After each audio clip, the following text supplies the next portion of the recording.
Peoples education trust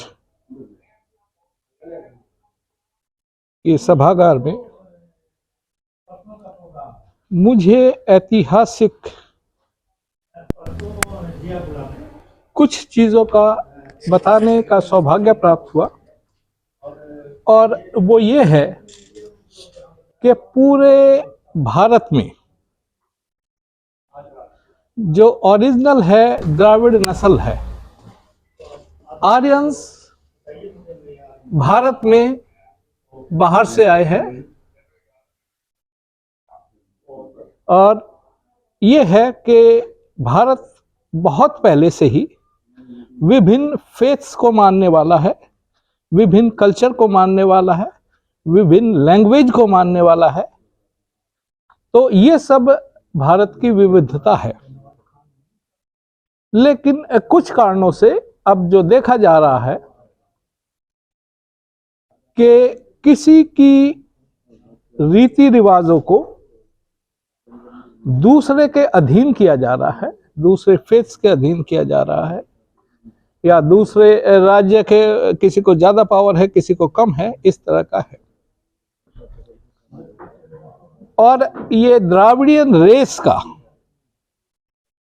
जो सबसे पहला स्रोत है वो इंडस वैली सिविलाइजेशन है, जिसका सबसे पहले पता चला 1829 में चार्ल्स मैसन द्वारा।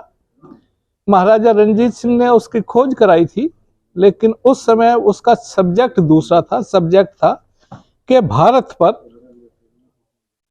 अलेक्जेंडर का आक्रमण किस तरह से हुआ, या और भी जो आक्रमण होते थे वो किस तरह से होते थे, उसकी समीक्षा के लिए था वो।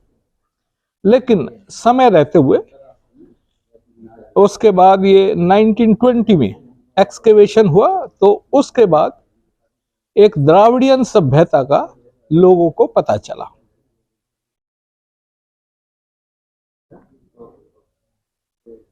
भारत पर लगभग 2500 साल पहले सम्राट अशोक का भी शासन रहा है, जो कि ऐतिहासिक है, और वो पूरे इंडियन कॉन्टिनेंट पे था। ये भी एक ऐतिहासिक तथ्य है जिसे हम सबको एक सूत्र में पिरोने का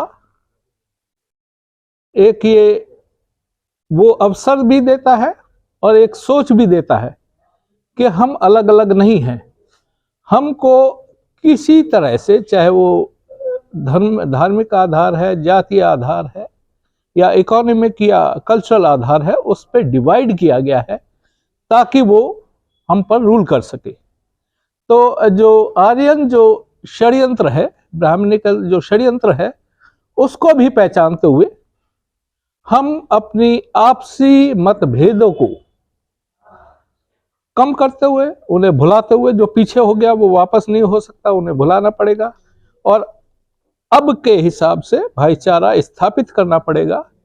और यही बेगमपुरा भारत भाईचारा यात्रा का मकसद है कि हम सब द्राविड़ बहुजन एक हो जाए, और कम से कम जो हमारा मुख्य उद्देश्य है इस देश पर राज करने का,